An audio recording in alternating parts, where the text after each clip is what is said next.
आप सभी को प्रभु यीशु मसीह के नाम में जय मसीह की, परमेश्वर के नाम की स्तुति और महिमा हो। इस नए वीडियो के माध्यम से मैं आप सभी का स्वागत करता हूं। दोस्तों, आज के इस वीडियो के माध्यम से मैं आपको बताने वाला हूं प्रार्थना में 3 ऐसी चीज़ों को मांगने के बारे में। अगर आप ये 3 चीज़ें अपनी प्रार्थना में मांगेंगे तो परमेश्वर ज़रूर आपकी इच्छाओं को पूरा करेगा। जी हाँ दोस्तों, वैसे तो बहुत सारे लोग हैं जो प्रार्थना करते हैं। जो कोई भी यीशु मसीह पर विश्वास करता है उसे पता है कि प्रार्थना करना कितना ज़रूरी है, और आप भी प्रार्थना ज़रूर करते होंगे।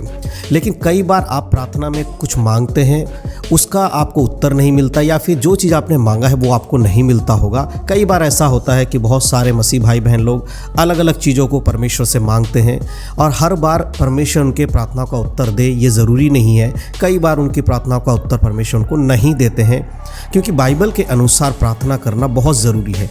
जब आप बाइबल के अनुसार प्रार्थना नहीं करते हैं तो कई बार परमेश्वर की ओर से आपको कोई उत्तर नहीं मिलता है। लेकिन आज मैं आपको 3 ऐसी बातें बताने जा रहा हूं। अगर आप प्रार्थना करते समय ये 3 चीज़ों को अगर आप प्रार्थना में मांगेंगे तो परमेश्वर आपको ज़रूर देंगे।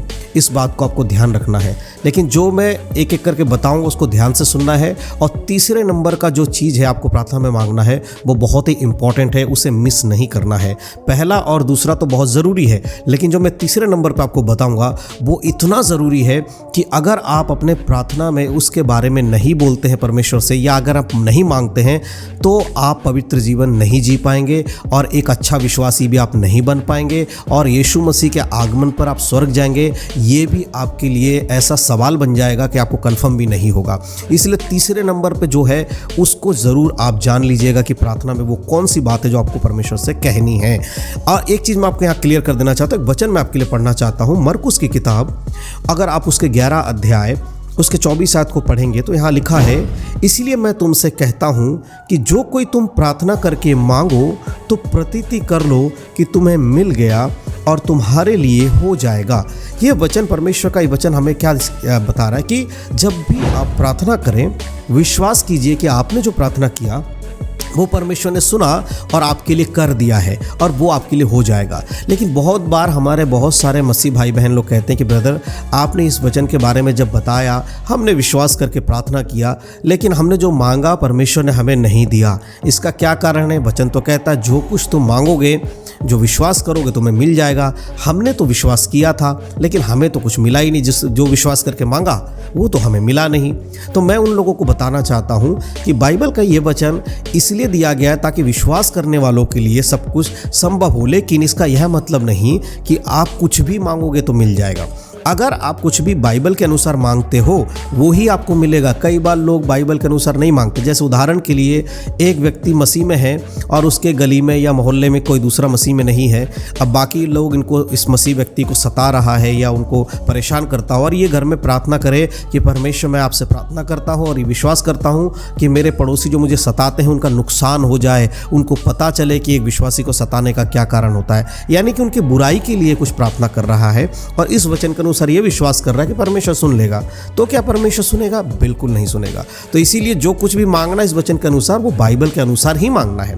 अब मैं मेन मुद्दे पे आता हूँ। मेन बात जो आज का वीडियो का मेन है उसको मैं आपको बताना चाहता हूँ। उससे पहले आप सबसे एक दरखास्त है, एक निवेदन करना चाहता हूँ कि अगर आप पहली बार हमारे इस चैनल पर आए हैं तो चैनल को सब्सक्राइब कर लीजिएगा, और इस वीडियो को अपने मसीह भाई बहनों में शेयर ज़रूर करिएगा। हमारे बहुत सारे मसीह भाई बहन लोग कहते हैं हमने चैनल सब्सक्राइब किया है लेकिन आपके वीडियोस जब आता है तो हमें पता ही नहीं चलता। उसका कारण ये है कि जब आप सब्सक्राइब करते हैं उसके बगल में एक बेल का आइकॉन आता है, घंटी आता है, उसको आपको प्रेस करना है और ऑल को सिलेक्ट करना है। जब तक आप वो घंटी नहीं प्रेस करेंगे और ऑल को सिलेक्ट नहीं करेंगे आपके पास हमारे नए वीडियोज़ का नोटिफिकेशन नहीं जाएगा। तो प्लीज़ आप सब्सक्राइब करने के साथ साथ बेल को भी प्रेस कर लीजिएगा। तो चलिए, सबसे पहली चीज़ जो प्रार्थना में आपको मांगना है वो क्या है? देखिए, हर इंसान की एक ज़रूरत है।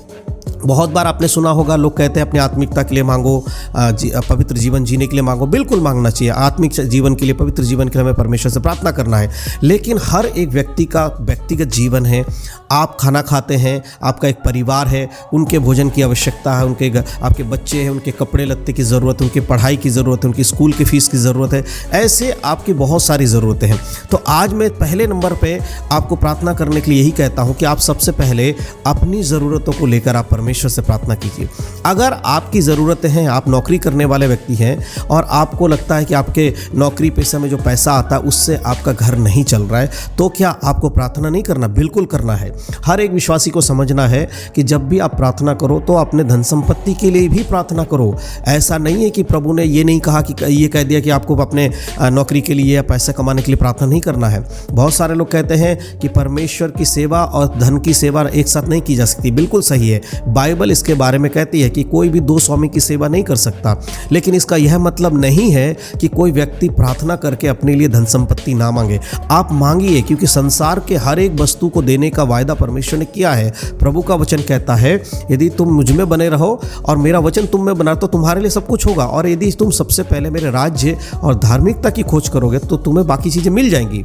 तो अगर आप एक विश्वासी हैं, यीशु मसीह पर विश्वास करते हैं, तो सबसे पहले आप प्रार्थना कीजिए अपनी ज़रूरतों के लिए। कोई बुराई नहीं है इसमें। अगर आप अपने परिवार के भोजन के लिए प्रार्थना करते हैं, प्रभु से कहते हैं, पिता परमेश्वर मेरे परिवार की भोजन की ज़रूरत है, आपके बच्चों की फीस की ज़रूरत है, आपके घर के खर्चे की ज़रूरत है, किराए के मकान में रहते हैं, अपना मकान चाहिए आपको, उसके लिए प्रार्थना कर रहे हैं। यानी कि सांसारिक भौतिक जीवन जीने के लिए, घर की ज़रूरतों के लिए जब आप प्रार्थना करते हैं तो इस प्रार्थना को परमेश्वर ज़रूर सुनते हैं। लेकिन याद रखिएगा कि ऐसी प्रार्थना ना करें जिसमें आपको लालच आए। जैसे आपको एक छोटा घर, अगर आपको 1 मंजिल का घर मिल जाए तो आप रह सकते हैं, लेकिन आप प्रार्थना कर रहे हैं मुझे तो 20 मंजिल का घर चाहिए। आपको मोटरसाइकिल मिले तो आपका काम चल जाएगा, लेकिन आप कहते नहीं मुझे तो BMW या मर्सिडीज या कोई ऑडी कार चाहिए। तो इस तरह से अपनी ज़रूरतों से बढ़कर अगर आप मांगेंगे तो वो प्रार्थनाएं नहीं सुनी जाती। इसीलिए अपने घर की ज़रूरतों के लिए सबसे पहले आप प्रार्थना कीजिए। इसमें कोई बुराई नहीं और परमेश्वर इसका उत्तर ज़रूर देते हैं। तो पहला नंबर। दूसरा जो आपके लिए प्रार्थना करना है वो एक समझदार लोगों के लिए समझने वाली बात है। आज बहुत सारे लोग कलीसिया के लिए प्रार्थना करते हैं, चर्च के लोगों के लिए प्रार्थना करते हैं, विश्वासियों के लिए प्रार्थना करते हैं, लेकिन बहुत ऐसे कम लोग हैं जो अपने परिवार के उन लोगों के लिए प्रार्थना करते हो जो यीशु मसीह पर विश्वास नहीं करते। हो सकता है आपके परिवार में बहुत सारे लोग होंगे, 8, 10 या 4-5 लोग होंगे, उसमें से आप एक ऐसे व्यक्ति जो यीशु मसीह को जानते हैं, लेकिन आप अपने परिवार के लोगों के लिए कभी भी प्रार्थना नहीं करते कि परमेश्वर मेरे परिवार के लोगों का उद्धार हो, उनका मन परिवर्तन हो, परमेश्वर आप मदद कीजिए। आपको ध्यान रखना है प्रार्थना में इस बात को भी आपको प्रार्थना करना कि आप अपने परिवार के लोगों के लिए प्रार्थना करें, उनका भी परिवर्तन, मन परिवर्तन हो, उन्हें भी पता चले यीशु मसीह के बारे में।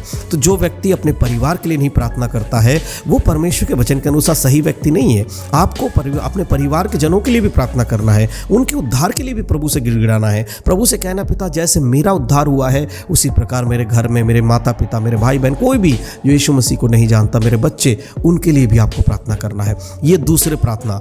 अब सबसे अंतिम प्रार्थना, 3 बातें जो मैंने आज बताने वाला था। पहली बात मैंने आपको बताया अपने घर की ज़रूरतों के लिए, दूसरी बात अपने परिवार के उद्धार के लिए, तीसरा इंपॉर्टेंट जो हर विश्वासी को करना चाहिए और इस पर ध्यान से आपको सुनना है, वो है पवित्र आत्मा का दान या वरदान पाने के लिए प्रार्थना। आज बहुत सारे विश्वासी लोग कलीसिया में जाते हैं, आराधना करते हैं, चर्च अटेंड करके घर आ जाते हैं और फिर से संसारिक बातों में लग जाते हैं। कई बार जब उनसे कहा जाता है कि संसार के सदृश ना बनो, तो लोग कहते हैं कि हम कैसे पवित्रता में जिए, हमसे पाप हो जाता है। इसका सबसे बड़ा कारण यही है कि आप पवित्र आत्मा के वरदानों में नहीं हैं, पवित्र आत्मा के चलाए नहीं चल रहे हैं। इसीलिए हर एक विश्वासी को पवित्र आत्मा पाने के लिए प्रार्थना करना है। बाइबल में लिखा है, यीशु मसीह कहते हैं, जब तुम बुरे होकर अपने बच्चों को अच्छी वस्तुएं देना जानते हो तो तुम्हारा स्वर्गीय पिता तुम्हें मांगने पर पवित्र आत्मा क्यों नहीं देगा।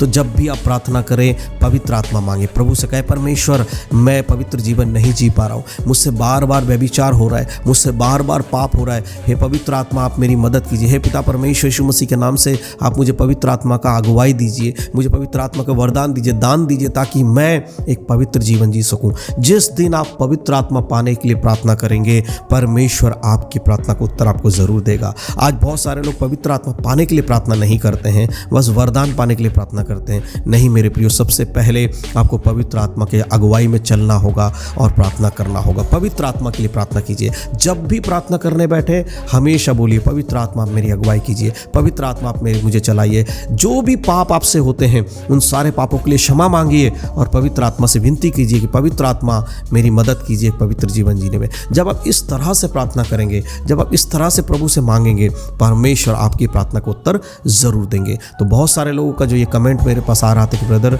हम प्रार्थना में क्या मांगे जो हमें परमेश्वर दे, तो मैंने आज 3 बातें आपको बताई। पहली, प्रार्थना में आपको मांगना अपने घर की ज़रूरतों के लिए, अपने परिवार के उद्धार के लिए। दूसरी बात, तीसरा इंपॉर्टेंट है पवित्र आत्मा के दान के लिए। अगर आप इस तरह प्रार्थना करेंगे तो आने वाले समय में परमेश्वर आपकी प्रार्थना को उत्तर ज़रूर देंगे। तो मैं विश्वास करता हूँ कि इन बातों के द्वारा आप समझ पाए हैं। वीडियो अच्छा लगा हो तो अपने मसीह भाई बहनों में शेयर करिएगा, इस वीडियो को लाइक करिएगा। हमारे चैनल पर पहली बार आए हैं तो चैनल को सब्सक्राइब करना नहीं भूलना। परमेश्वर आप सबको आशीष दे। यीशु मसीह के नाम में सबको जय मसीह की। God bless you.